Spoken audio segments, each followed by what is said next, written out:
Vous avez un compte Twitter, un Snapchat, un Facebook. Des informations vous arrivent de tous les côtés, de journaux en ligne, de sites inconnus, d'amis d'amis. Mais là-dedans, séparer le vrai du faux, c'est parfois très compliqué.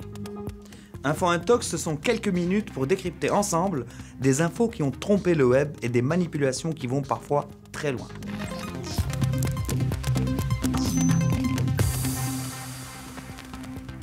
Sur le web, n'importe qui peut mettre des images au service d'un discours politique. Et parfois, l'internaute s'embarrasse peu de la vérité. Regardez ce tweet posté en pleine campagne américaine par un militant pro-Donald Trump. L'auteur parle d'un déferlement de réfugiés sur l'Europe. Et ces images de trains bondés viendraient le prouver. Pourtant, la vidéo a été filmée bien loin de l'Europe, au Bangladesh. Pas compliqué de la retrouver en tapant train bondé en anglais, ce sont les premières images qui sortent sur Google. La vidéo originale est celle que vous voyez ici. On y découvre plusieurs autres plans édifiants. Ici, l'alphabet sur les trains et les pancartes n'est ni latin ni cyrillique, mais bengali. Ces images ont été prises à la gare de Dhaka au moment des départs en vacances pour les fêtes de l'Aïd. Attention aussi au vocabulaire orienté. Le terme d'armée musulmane pour désigner les supposés migrants était un indice de la logique propagandiste de l'internaute.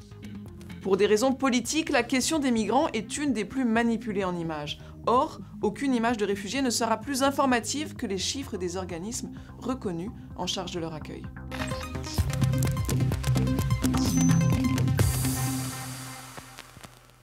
Dans le monde des médias, il y a des organismes sérieux et d'autres non.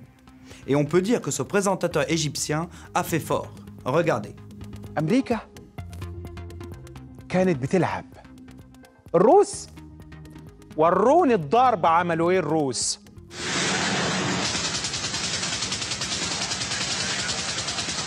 Dans ces images, 3 éléments doivent vous alerter. Déjà, la voix que vous entendez est en anglais. Étrange pour des militaires russes en opération. Ensuite, les frappes supposées viser un véhicule sont excessivement intenses. La scène est surréaliste. Enfin, un détail ici sur le côté. Le nom de la chaîne YouTube. Regardons où ça nous emmène.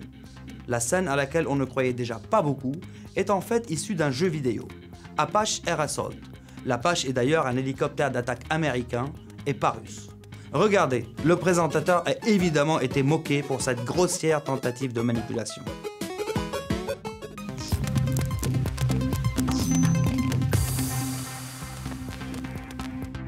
Les images les plus parlantes sont les plus partagées, c'est logique. Ici par exemple, une photo prise dans un musée.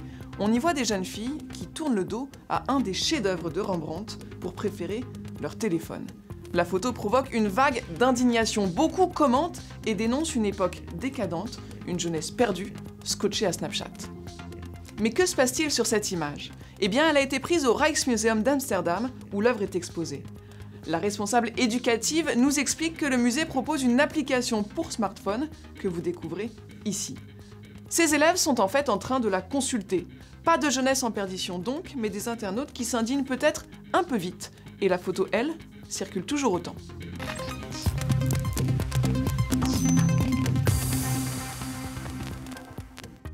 L'histoire qui se cache derrière une intox est parfois surprenante. Prenez la photo de ce jeune homme postée sur Twitter. À en croire les réseaux sociaux, il est mort dans un attentat à Istanbul, mais aussi lors du crash d'un avion égyptien ou encore dans l'attaque d'une boîte de nuit aux États-Unis.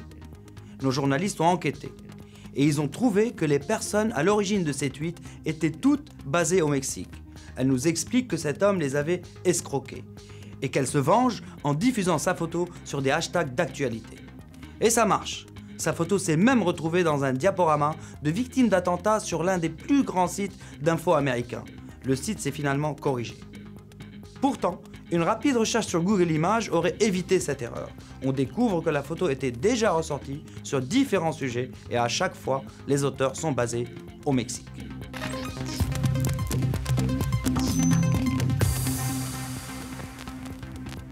Les fausses informations et les rumeurs ont toujours rythmé la vie politique. Aux États-Unis, on appelle ça les fake news. Et les élections américaines de 2016 en ont connu beaucoup, à tel point que des spécialistes se demandent si elles n'ont pas influencé le résultat.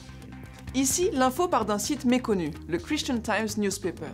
Il affirme que des militants ont pré-rempli des urnes de bulletins démocrates dans l'Ohio à quelques semaines du vote, photo à l'appui. L'homme que vous voyez s'appelle Randall Prince. Il est technicien et il est tombé par hasard sur ces urnes lors d'une vérification de routine du réseau électrique dans la ville de Columbus. Problème, tout est faux. La photo a été prise à Birmingham, en Grande-Bretagne, 2 ans plus tôt. Regardez bien, le cliché a été volontairement retourné et des inscriptions ont été grossièrement effacées. Objectif, rendre plus difficile la recherche de l'image originale sur le web. Quant à l'histoire, fausse aussi, montée de toutes pièces. Le site a depuis fermé.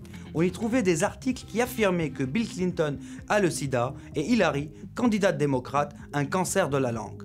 Le patron a lui-même affirmé à la presse que son but n'était pas l'information, mais le clic et donc l'argent. Le plus grave, c'est que parfois ces intox piègent en haut lieu. C'est ce qui s'est passé au Pakistan quand le ministre de la Défense a répondu officiellement à une fausse menace nucléaire de son homologue israélien. Regardez, il a été contraint de réagir à son tour. Un peu inquiétant, non ?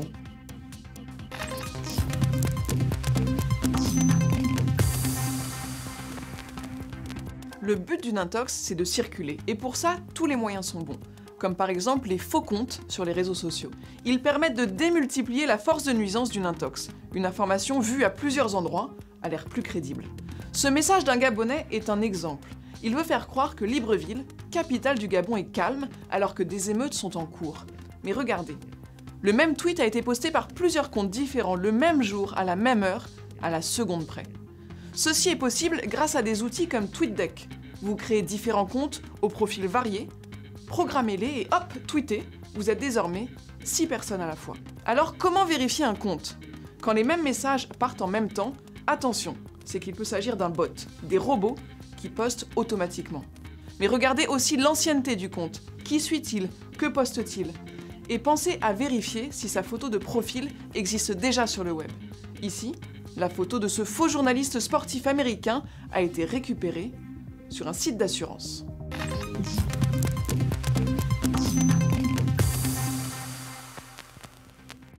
Pour résumer, vérifiez ce que vous diffusez. Les réseaux sociaux font de vous des acteurs de l'information. Votre devoir est donc de vous intéresser aux sources, aux intentions des diffuseurs, avant de reposter. Ne vous laissez pas avoir par des images chocs, c'est votre devoir en tant qu'internaute et en tant que citoyen. Vous voulez en savoir plus sur la vérification de l'information? Retrouvez tous ces décryptages sur la rubrique Info Intox du site des Observateurs de France 24.